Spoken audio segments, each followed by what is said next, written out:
কথাটা বলেন যে মুসলমান লক্ষ্য করেন এমন একখানা কিতাব যালিকা কিতাবুল লা রাইবা ফীহি হুদাল লিল মুত্তাকিন।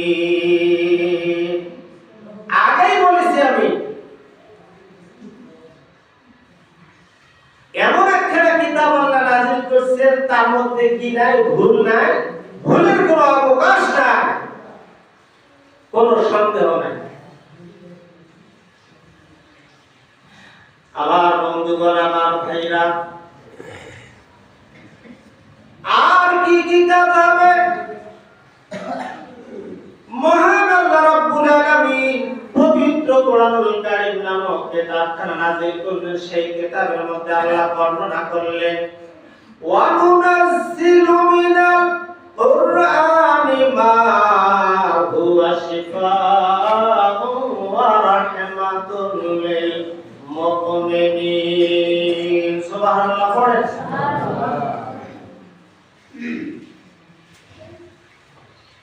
আমার আল্লাহ ডাক দিয়ে বললেন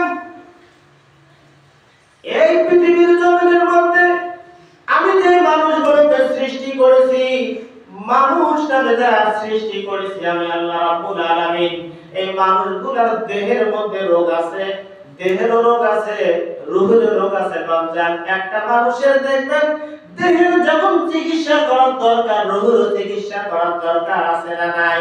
আমার আল্লাহ ডাক দিয়ে বলে আমার বান্দা বান্দির দেহেরও রোগ আছে, রোগেরও রোগ আছে। কোরআনুল কারীম খানা মানুষের দুই প্রকার কাজ করবে। এক নম্বর হলো দেহেরও চিকিৎসা হবে, রূহেরও চিকিৎসা হবে। বাপজান, দুই নম্বর কাজ হলো কোরআনুল কারীম খানা মানুষের জন্য কাজ করবে, মুমিন বান্দা বান্দীদের জন্য হলো এই কোরআনুল কারীম খানা হলো রহমতের কিতাব। জোরে বল সুবহানাল্লাহ। যারা মুমিন, মুত্তাকিন, পরহেজগার, নামাজি, তাদের জন্য কোরআনুল কারীম খানা হলো রহমতের কিতাব। এমন একখানা কিতাব নাযিল করেছে আল্লাহ। কোরআনুল কারীম খানাকে আল্লাহ যে নাযিল করেছে, কেন নাযিল করেছে? আমাদের জন্য কি কি কাজ করবে? কোরআন ধরো, কোরআন পড়ো, আরে কোরআন ধরো, কোরআন পড়ো, ওরে মুসলমান। কোরআন ছাড়া নাই যে শান্তি, কোরআন ছাড়া নাই যে শান্তি কবর দুনিয়া।